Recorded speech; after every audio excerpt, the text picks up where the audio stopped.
Mom yelled at me to get out and never come back, so I left. Weeks later, Dad asked why I'd stopped paying the mortgage. My answer: shut them down completely. This happened 3 months ago, and I'm still processing it all.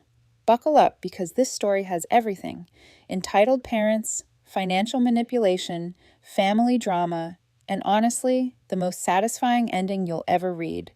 I'm using fake names, obviously, for privacy reasons, but everything else is 100% true and documented. I, 29, female, and this whole nightmare situation started way back when I was a kid growing up in this middle-class suburb outside Phoenix. My family was the definition of dysfunctional, but I didn't realize just how bad it was until I got older and gained some perspective. My mom, Linda, was basically a walking stereotype of everything wrong with entitled women who refuse to grow up. Picture this: a 45-year-old former cheerleader who peaked in high school and never got over it. She worked part-time as a receptionist at some fancy dental office, but only because it made her feel important and superior to work somewhere with wealthy clients. She'd constantly talk about the expensive cars in the parking lot and how the patients dressed. Dad, Robert, was this quiet, hard-working guy who managed a small warehouse for a plumbing supply company. Good dude, but completely beaten down by my mom. She had him so whipped that he'd just nod and agree with whatever crazy stuff came out of her mouth. I never once saw him stand up to her about anything. Here's the thing about my mom: she was obsessed with appearances and money, but had zero work ethic. She'd drive by these massive houses in the rich neighborhoods and complain, "Why can't we have nice things like that?" while spending $200 a week on her nails, hair, and shopping. She'd whine about being poor while ordering takeout 4 nights a week because cooking was beneath her. My younger sister, Emma, saw through the nonsense early and basically became a rebel. Started hanging with the alternative crowd, got piercings, the whole deal.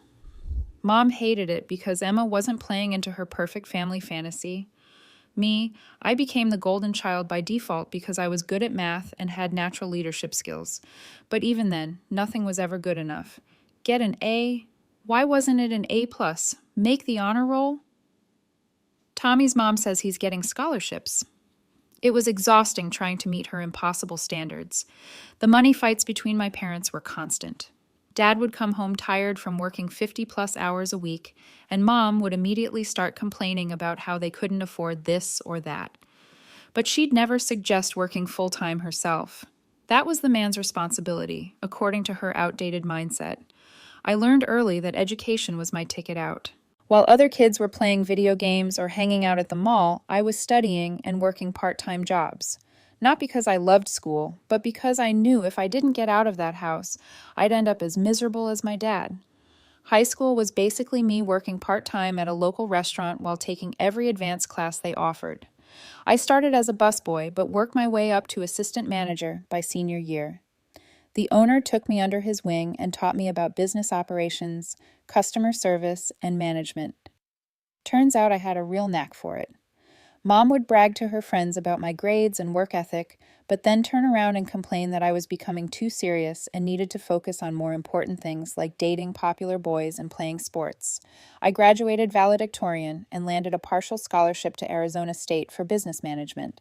Between the scholarship, student loans, and money I'd saved from work, I could make it happen. Mom's reaction: "Well, at least you'll make good money so you can take care of us when we're old." Even at 18, that comment made my blood run cold. College was like discovering I could breathe for the first time in my entire life.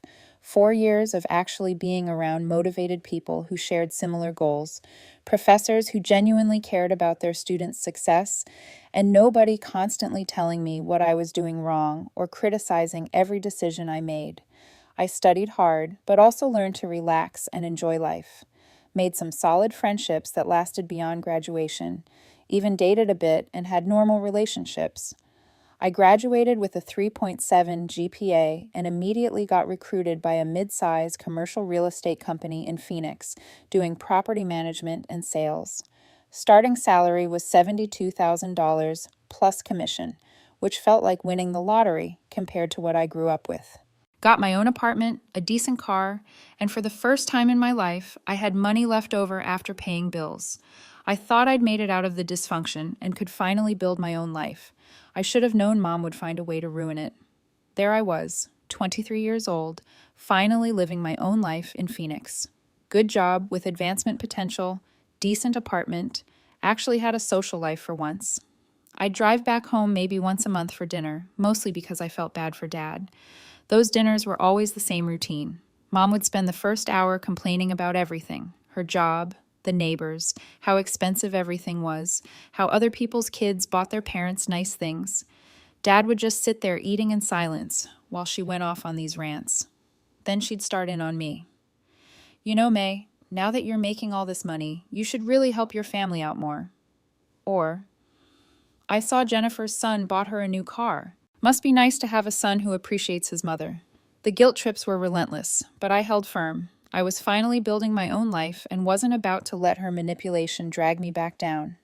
Then 2018 happened, and everything went downhill fast. The plumbing supply company got bought out by some massive corporate chain that cared more about profits than people, and they basically fired everyone over 40 to bring in younger, cheaper workers who would accept lower wages and fewer benefits. Dad was 52, had been working warehouse management his whole adult life, and his resume was basically supervised the same warehouse for 18 years, with no college degree or specialized technical skills. He applied everywhere he could think of: Home Depot, Lowe's, other supply companies, warehouses, distribution centers, even retail stores that might value his management experience. But nobody wanted to hire a middle-aged guy with outdated skills when they could get some 25-year-old college graduate for half the salary and no health insurance concerns. After 6 months of constant rejections and "we'll keep your resume on file" responses, he was basically broken and had lost all confidence. Mom's reaction? Did she offer to pick up extra hours? Maybe get a full-time job? Heck no. She immediately went into victim mode, crying about how unfair everything was and how they were going to lose their house. That's when I got the call. I was at work in the middle of showing a commercial property to potential tenants when my phone rang. Mom was sobbing so hard I could barely understand her. "May, we're going to lose everything," she wailed. "The bank sent papers. They're going to take our house." My stomach dropped. I knew their finances were shaky, but I didn't realize how bad things had gotten. "How much do you need?" I asked, already knowing I was about to make a huge mistake. Turns out they were 4 months behind on their mortgage, $7,200 to bring it current. Plus, they needed someone to cover the monthly payments going forward. Their house payment was $1,900 a month, and with Dad unemployed and Mom only working part-time, they were bringing in maybe $1,300 total. I had about $15,000 in savings at the time. Not a fortune, but enough to help. Here's where I messed up. Instead of just giving them a loan or telling them to downsize, I had this brilliant idea to save their dignity by working directly with their bank. I drove over that weekend and met with their mortgage representative, showed him my financials, my credit score, proof of income. After some back and forth, we worked out an arrangement where I would take over the monthly payments while their name stayed on the loan. The bank representative helped me set up this story about a family assistance program to explain why their payment structure was changing. My parents totally bought it. They thought the bank was just being generous because of Dad's job loss. So starting in December 2018, I was automatically transferring $1,900 every month to their mortgage company. Plus, I covered the back payments to stop the foreclosure. I told myself it was temporary. Dad would find another job, they'd get back on their feet, and I could stop the payments. 6 years later, I was still paying their mortgage. You want to know what 6 years of secretly paying someone's mortgage looks like? Let me break it down for you. $900. 12 months. 6 years. Equals $136,000. That's not including the $7,200 I paid up front to stop the foreclosure or the occasional emergency money I'd send when they overdrafted their account or needed car repairs. Let's call it an even $150,000 over 6 years. That's a down payment on a house. That's a new truck and a boat. That's financial freedom. Instead, I was living paycheck to paycheck while my parents lived in their nice 4-bedroom house in a decent neighborhood, complaining about their finances while I literally paid their biggest expense. The worst part? Mom got worse over the years, not better. See, once Dad lost his job, he kind of gave up. He'd do odd jobs here and there, helping people move, yard work, handyman stuff. But mostly, he just retreated into himself, started spending all day watching TV, barely speaking during family dinners. Mom, on the other hand, doubled down on her entitlement. Since she was now the primary breadwinner with her part-time receptionist job, she acted like she was some kind of martyr carrying the whole family. But here's the kicker. She also started acting like she was wealthy. New clothes every week, expensive highlights every 6 weeks, manicures, pedicures, facials at the clinic where she worked. She bought this huge 75-inch TV for the living room, then a new bedroom set, then redid the kitchen with granite countertops, and every time I'd visit, she'd show off her new purchases like she was some kind of interior decorator. Look at my new designer purse, May. I deserve nice things after everything I've been through. Meanwhile, she was behind on the electric bill, and I was covering her mortgage. The comments about my life got nastier, too. When I'd mention work stuff, she'd roll her eyes and say, "Must be nice to sit in an office all day instead of having a real job."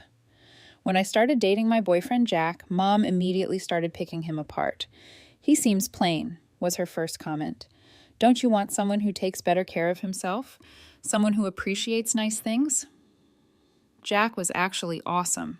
Worked as a teacher, down to earth, no drama, but he wasn't some high-maintenance prince. So, Mom dismissed him completely. The guilt trips got more sophisticated, too. You know, May, other successful kids take their parents on vacations. Jennifer's son just took her to Europe. Or, "I saw the nicest Mercedes at the clinic today. The patient said her son bought it for her. Must be nice to have a child who shows appreciation." I started dreading those monthly dinners.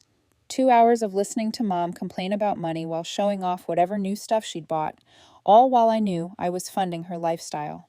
My friends started noticing I was always broke despite having a decent job. I'd turned down trips, couldn't afford to go out much, drove the same beat-up Honda I'd had since college. They'd ask what was up, but how do you explain that your mom is basically a financial parasite? The relationship with Jack eventually ended because of the situation. He couldn't understand why I was always stressed about money, why I couldn't commit to moving in together, why I spent every Sunday driving over to have dinner with parents who treated me like garbage. "It's like you're married to your family instead of building a life with me," he said when he broke up with me. He wasn't wrong. Work was the only place I felt normal. I'd gotten promoted to senior property manager, then to regional manager. My salary had gone up to $98,000 plus commission, but with that mortgage payment, I was still living like I made $60,000. I started keeping detailed records of every payment, every emergency loan, every dollar I'd spent on them. Maybe I thought I'd show them someday, or maybe I just needed to see the numbers to make it feel real. By year 4, I was having panic attacks. Just little ones at first. Tightness in my chest when I'd see the mortgage payment go through. Trouble sleeping after family dinners. My doctor suggested therapy. But who has time for therapy when you're working 50 hours a week and supporting your parents? The breaking point came last year when Mom started talking about renovating their master bathroom. $18,000 for new tile, a fancy shower, heated floors. She'd already picked out the materials and gotten quotes. "We're going to use the home equity line of credit," she announced over Sunday dinner. "It's basically free money since the house is worth so much more now." I nearly choked on my food. The house was worth more because I'd been keeping them from foreclosure for 6 years, and now she wanted to borrow against my equity to fund her renovation fantasies. That's when I realized this was never going to end. She would keep spending, keep demanding, keep taking until I had nothing left. But I didn't know how to stop without destroying the family. Then came the Sunday that changed everything. 3 weeks ago was supposed to be just another difficult family dinner. I drove over like always, stopped at the grocery store to pick up steaks because Mom had mentioned wanting a nice dinner. Yeah, I was still buying the groceries too. Another thing she just expected. I walked into their house around 5 p.m., bags in hand. The first thing I noticed was a brand new sectional sofa in the living room. This thing was massive leather, probably cost $6,000 easy. "What do you think of our new furniture?" Mom called from the kitchen. "I got it on sale, but it was still a good investment. We deserve to have nice things." I bit my tongue and headed to the kitchen to start dinner. Dad was in his usual spot at the counter, staring at some game on his phone. He mumbled, "Hey, kiddo," without looking up. What made this Sunday different was that Mom's sister Brenda was there. Aunt Brenda lived up in Colorado and rarely visited, maybe twice a year at most. Unlike my mom, Brenda had actually worked her way up from secretary to office manager at an insurance company. She owned her own house, drove a reliable car, took sensible vacations, everything Mom claimed she wanted, but was too lazy to work for. Mom hated Brenda's success almost as much as she resented mine. "Look at you, May." Brenda gave me a real hug when she saw me. "Your mom tells me you're doing so well with your real estate job. Regional manager already. Your parents must be so proud." I caught Mom's face out of the corner of my eye.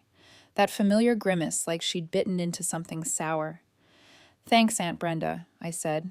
"It's good to see you." While I cooked dinner, Brenda chatted about her recent promotion, her daughter's wedding, normal family stuff. But I could see Mom getting more and more agitated. Her movements got sharp and jerky, slamming cabinet doors, wiping down counters that were already clean. We sat down to eat around 6:30. The conversation was awkward, with Mom giving short answers, and Brenda trying to fill the silence. I was actually starting to feel bad for my aunt. She had no idea she was walking into a minefield. Then, about halfway through dinner, Brenda said the words that would detonate my entire life. "Linda, I've been meaning to ask, did you guys ever get caught up on your mortgage? I remember you mentioning some trouble a few years back." My fork stopped halfway to my mouth. I felt the blood drain from my face. "What are you talking about?" Mom frowned. "We had some issues when Robert lost his job, but we worked it out with the bank. Everything's fine now." Brenda looked confused. "Oh, I thought May had mentioned helping you guys out when we talked last Christmas." The silence that followed was deafening. I could hear the air conditioning kicking on, a dog barking outside, the sound of my own heartbeat pounding in my ears. Mom's eyes slowly moved from Brenda to me, and I could literally see the pieces clicking together in her head. "May did what?" Her voice was dangerously quiet. Brenda realized she'd messed up. "I must have misunderstood," she backpedaled. "It was just casual conversation. I probably got confused." "No," Mom interrupted, her eyes locked on mine. "I want to hear exactly what my daughter has been telling people behind our backs." I set down my fork with shaking hands. After 6 years of hiding this, it was all about to come out.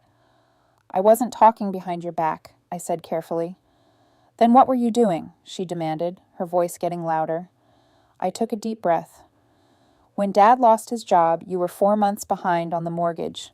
The bank was starting foreclosure. I paid the back payments and arranged to take over the monthly payments directly." The color drained from Mom's face, then came rushing back like a tsunami. "You did what?" "I've been paying your mortgage for the past 6 years," I said quietly. "I wanted to help, and I knew you'd never accept it if I offered directly." What happened next was like watching a nuclear bomb go off in slow motion. I've replayed that moment 1,000 times, and it still doesn't feel real. The way Mom's face went through this whole spectrum of emotions, confusion, realization, embarrassment, and then pure, unbridled rage. "So you went behind our backs?" Her voice was rising with each word. "Made us look like charity cases to the whole family." "Nobody knows, except you, me, the bank, and apparently Brenda," I said, trying to stay calm. "It wasn't about charity. It was about keeping you from losing your house." "Our house?" Mom stood up so fast her chair almost fell over. "You mean the house you think you own now? Is that why you're always acting like you know better than us? Because you think this is your house?" Dad finally looked up from his plate. "Linda, maybe we should—" "Be quiet, Robert," she snapped. "I want to hear this." She turned back to me, and the look in her eyes was pure venom. "You arrogant little jerk. You think because you make good money, you can just swoop in and save us poor, stupid parents. You think we're too incompetent to handle our own lives?" "That's not what I thought," I protested. "I just wanted to help." "Help?" She laughed, but it was this harsh, bitter sound. "You call lying to us for 6 years helping? You call going behind our backs and making us look pathetic helping?" "You were about to lose your house," I shot back, my own anger finally surfacing. "The bank was literally weeks away from foreclosing. So, you decided to play God?" Her face was purple now. "Decided that we were too stupid to figure it out ourselves." "You couldn't figure it out." I stood up to face her. Dad's been unemployed for 6 years. Your part-time job barely covers groceries.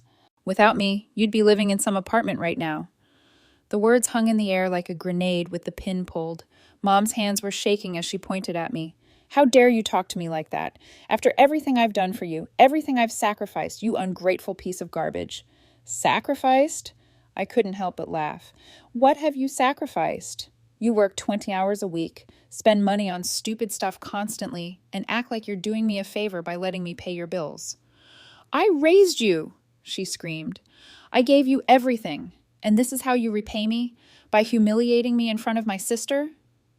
I repaid you by keeping a roof over your head for 6 years, I yelled back, while you treated me like garbage and acted like nothing I did was ever good enough. You want to know what's not good enough? She snarled. Having a daughter who thinks she's better than her family, who lies and manipulates and acts like she owns us. I don't want to own you. I was shouting now, too. I just wanted to help, but you can't accept help without making it about your pride and your ego. She moved closer, her face twisted with rage. Well, here's some reality for you, you arrogant jerk. This is my house, my home, and you are no longer welcome here. The room went dead silent. Even the background noise seemed to fade away. Get out, she said, her voice cold and controlled. Get out of my house and never come back. Since you think you own this place, let me make it crystal clear. You don't, and you never will. I stood there stunned. Despite all the fighting, despite how toxic she'd become, she'd never explicitly kicked me out before. Linda, that's enough, Dad finally said. But it was way too little, way too late. Fine, I said, my voice surprisingly steady. If that's what you want. I grabbed my keys and headed for the door. Behind me, I could hear Brenda trying to mediate. Linda, you don't mean that. You're upset. But I knew my mother. Once she made a declaration like that, she never backed down. I walked out the front door and didn't look back. In my car, I sat for a few minutes, hands gripping the steering wheel. 6 years of financial support, 6 years of putting their needs before my own, 6 years of enduring criticism and manipulation, and it ended with being thrown out of the house I'd been paying for. The drive home was a blur of anger and hurt, but by the time I got to my apartment, something had shifted inside me. For the first time in 6 years, I wasn't their problem solver. I wasn't their safety net. I wasn't responsible for their poor decisions. I was free, and I was about to make sure they understood exactly what that meant. That night, I sat in my apartment with my laptop staring at my bank's website. There it was, the automatic transfer I'd set up 6 years ago, $1,900 on the 15th of every month, like clockwork.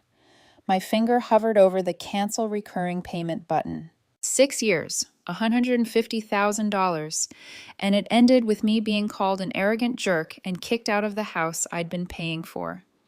I clicked cancel. A confirmation screen popped up. Are you sure you want to cancel this recurring payment? Get out and never come back. Mom's words echoed in my head. I clicked confirm. Just like that, it was done. After 6 years of being their financial life support, I'd pulled the plug. But I wasn't finished yet. I opened up a new browser tab and started doing some research. See, I'd learned a few things about finances and property records during my years in real estate. Amazing what you can find out when you know where to look. Turns out my parents had taken out a home equity line of credit 18 months ago. Remember that bathroom renovation Mom wanted? Yeah, she'd gone ahead with it, along with new appliances, a deck, and who knows what else. They'd borrowed $52,000 against the house I'd been keeping out of foreclosure. So, not only had they been living essentially rent-free on my dime, they'd been using their fake equity to fund Mom's spending sprees. The audacity was breathtaking. I also discovered that Mom hadn't been working part-time like she claimed. According to public records, she'd been collecting unemployment benefits for the past 8 months. Apparently, the dental clinic had downsized, and she'd decided not to look for another job, so she'd been lying about that too. I spent the next week in a weird state of calm. No anxiety about the upcoming mortgage payment, no dreading Sunday dinner, no walking on eggshells around Mom's mood swings. For the first time in 6 years, I felt like I could breathe. My phone stayed silent for the first week. No calls, no texts, No apologies. The silence was telling. Week 2, the messages started. Dad, hey kiddo, hope you're doing okay. Mom's still upset, but she'll come around. I didn't respond. Dad, having some trouble with the online banking. Can you help me figure this out? I didn't respond. Dad, the bank called about the mortgage payment. There might be some kind of error in their system. Still nothing from me. Week 3. The messages got more desperate. Dad, May, we really need to talk. It's about the house. Mom, I don't know what game you're playing, but it needs to stop. Dad, please call. We received some papers from the bank. I maintained radio silence. They'd made their choice when they kicked me out. Now they could live with the consequences. 3 weeks after our fight, I got the text I'd been expecting. Dad, the bank called. They're starting foreclosure proceedings. We need to talk. I stared at the message for a long time. This was it, the moment of truth. The house they'd lived in for 20 years, the home I'd secretly saved multiple times, was about to be taken away. And you know what I felt? Nothing. No guilt, no panic, no urge to swoop in and save them again. Just cold, hard satisfaction that the consequences were finally catching up with them. I deleted the message without responding. The next day, my building manager called up. Ms. Carson, there's a Robert Carson here to see you. Says he's your father. Send him up, I said. Time for the conversation I should have had 6 years ago. Dad looked like absolute garbage when I opened my door. Hadn't shaved in days, clothes wrinkled, eyes red and puffy. He'd lost weight and looked about 10 years older than the last time I'd seen him. May, thank God, he said, relief washing over his face. We've been trying to reach you for weeks. I know, I said, not moving to let him in. I got your messages. He shifted uncomfortably in the hallway. Can we talk, please? It's about the house. He shifted uncomfortably in the hallway. Can we talk, please? It's about the house. I considered making him gravel in the hallway, but decided I wanted to enjoy this conversation. Come in. He practically collapsed onto my couch, head in his hands. May, I'm so sorry about what happened. Your mother, she was out of line. She didn't mean those things she said. Which part didn't she mean? I asked, settling into my chair across from him.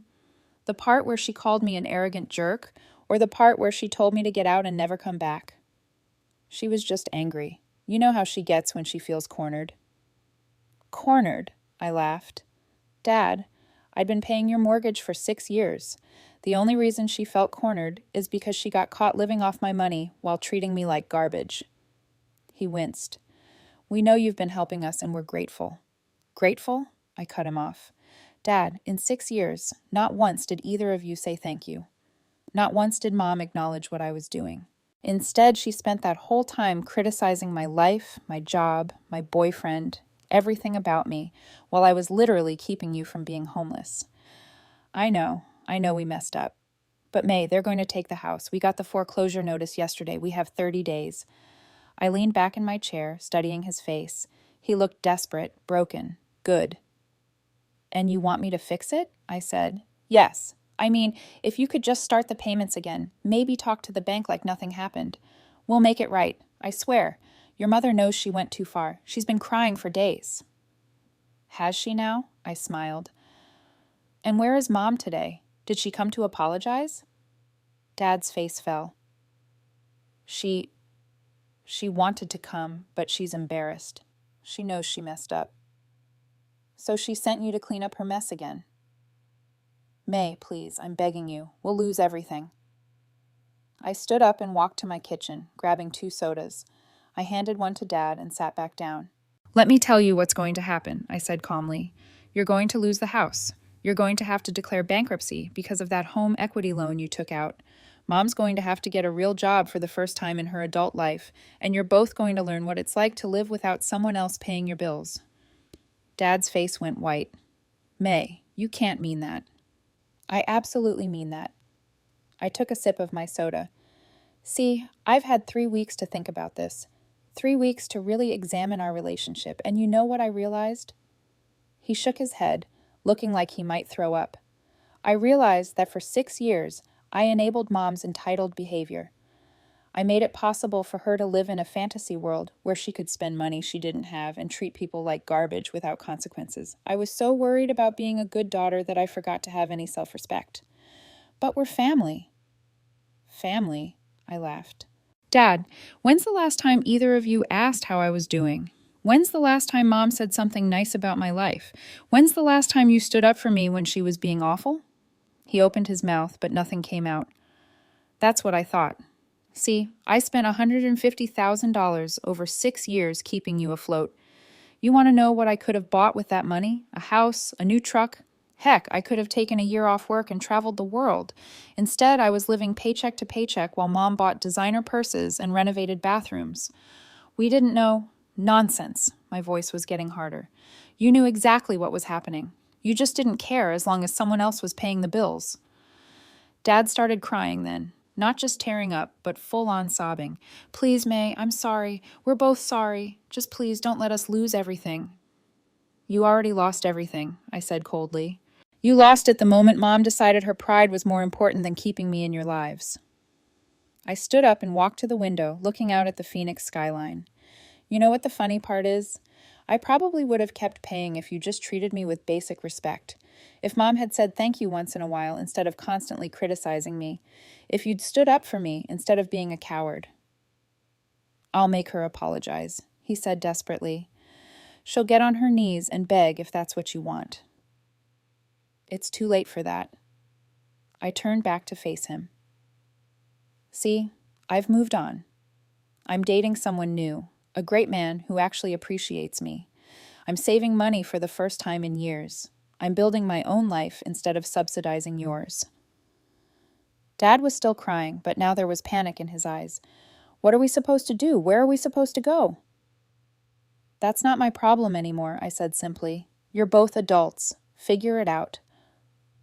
May, please. Your mother is scared. She doesn't know how to live without that house. Then maybe she should have thought about that before she kicked me out of it. I walked over and opened my front door. This conversation is over, Dad. You need to leave. He stood up slowly like an old man. May, I'm begging you. One more chance, please. You had 6 years of chances, I said. You blew every single one. He walked to the door, then turned back. What if your mother calls you? What if she apologizes? She won't, I said. And even if she does, it won't matter. Some bridges can't be rebuilt once they're burned. After he left, I sat in my apartment feeling better than I had in years.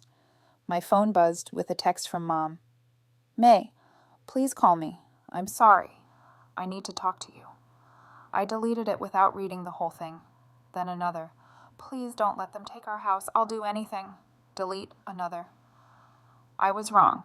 You're a good daughter. Please help us. Delete. By the end of the night, she'd sent 15 messages, each one more desperate than the last. I deleted them all. 2 days later, I drove by their house on my way to a client meeting.